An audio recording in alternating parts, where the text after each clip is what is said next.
Welcome to 100 Years of Advice.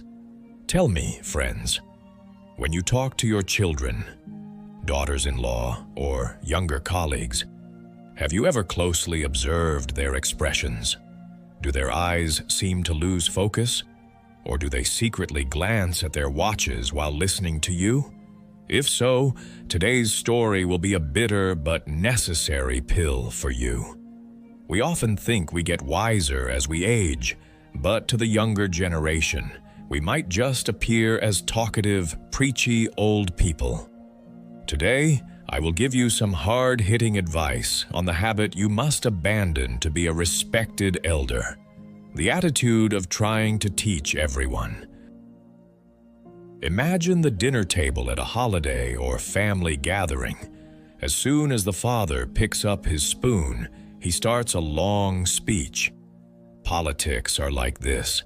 The economy is the problem. Raising kids should be done that way. While he talks alone, banging his own drum, his children and in-laws just keep their heads down, counting rice grains. The atmosphere turns ice cold, but the speaker is the only one who doesn't notice. You might package it as saying it for their own good, but to the listeners, it is just noise pollution that gives them indigestion. Conversation should go back and forth like a ping-pong ball, but the conversation of old age often feels like throwing fastballs one way. One of the mistakes we make most often is the back in my day story. When I was your age, I walked miles to school in the snow, or in my time, talking back to a boss was unimaginable. Of course, your past was fierce and great, but let's be cold and honest. To young people today, your heroic tales are as old and boring as stories from a black and white TV show. The times have changed. For those who can access world information with a single smartphone, your experience may no longer be the correct answer. Do not try to teach those living in the present while you are drunk on the glory of the past. Do you know the difference between advice and nagging? If the other person wants it, it is advice. If they don't want it, it is nagging. We love to answer questions that haven't even been asked. Did you get a job? When are you getting married? When are you having kids? You should have a second one. This is not interest, it is violence. Young people are already suffering enough from unemployment, housing issues, and parenting struggles. Your unsolicited advice is like rubbing salt in their wounds. Look back and see if sharp, thorny vines are coming out of your mouth and pricking the person in front of you. The end result for a preaching old person is isolation. Children avoid calls, and daughters-in-law get sick whenever holidays approach.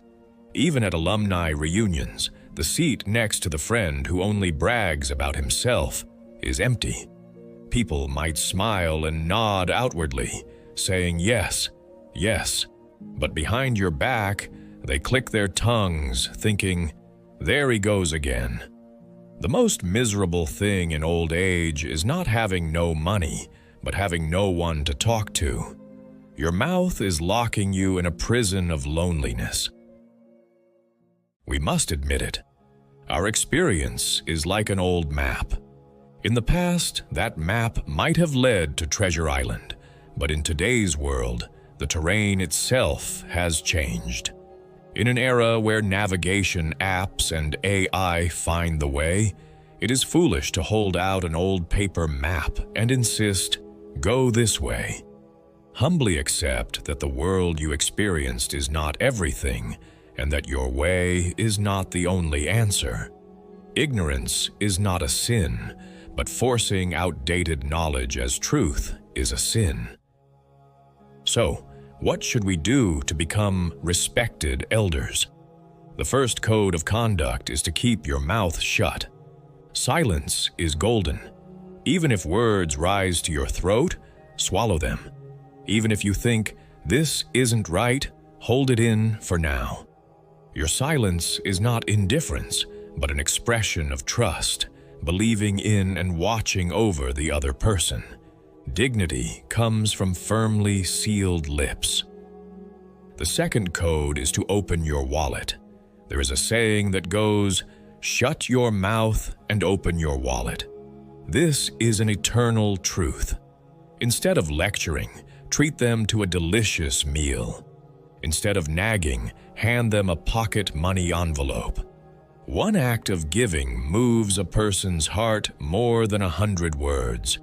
Remember that young people welcome you not because of your advice, but because of your generous heart. The third is listening. Listening is 10 times more difficult and important than speaking. Do not cut off young people when they speak. Listen to the end. Just chime in with phrases like, "I see," or "That must have been hard." Making eye contact and nodding is enough. Young people open their hearts to elders who genuinely listen to their stories. Never answer questions that haven't been asked. Make this a strict rule. When your child is agonizing over a crossroads in life and asks, "Father, what should I do?" only then should you bring out your wisdom. Unsolicited advice is just meddling, but requested advice becomes precious wisdom. Waiting with patience until then is the role of an adult. If you make a mistake, apologize coolly. "I didn't know that. My thinking was short. I am sorry." Just because you are old doesn't mean you are always right. Authority does not fall when you honestly admit your mistakes and apologize. Rather, human charm and respect bloom from it. Whether you become a stubborn old person or a communicative adult depends on your attitude toward apologizing. Have an attitude of trying to learn new things. Ask your grandchild how to use a smartphone, and ask your children what is popular these days. Not knowing is not shameful. The humble attitude of asking young people for knowledge is the strongest weapon to narrow the generation gap. A single sentence like, "Please teach me too," will break down the wall of disconnection. Do not interfere in your children's lives. If they are married and have started a family, that place is no longer your territory. Whether they plant beans or corn, whether they fight or make up, it is their share. You can watch and cheer from outside the fence, but the moment you cross the fence and dictate what to do, conflict begins. Respecting children as independent individuals is true love. Give praise instead of criticism. Criticism like, "Why can't you do better than that?" shrinks a person, but praise like, "You are doing well," or "I believe in you," makes a person dance. Young people are already suffering from countless evaluations and criticisms in society. At least at home, from their parents, they want unconditional support and encouragement. Your warm thumbs up keeps them alive. A true advisor is like a lighthouse, not a tugboat that forcibly drags a ship, but a lighthouse that stands silently in its place and shines a light to help the ship find its own way. Show it with your life, with your back. Your life itself, lived sincerely, is the best textbook, better than 100 words. Look at the old tree standing alone in the field. That tree does not interfere with the young saplings around it, telling them to do this or that. It just provides ample shade, offering a resting place and blocking the wind and rain. Aging is not decline, but completion. Become a giant tree that embraces the world with a generous and relaxed bosom. Do not lose your humor. A cheerful old person who makes those around them laugh with light jokes is much more attractive than an old person who weighs down the atmosphere with a solemn and serious face. Humor is a lubricant that loosens rigid relationships. When you can put down your authority and laugh together, the barrier between generations melts away like snow. Know when to leave, and be a person whose retreating figure is beautiful.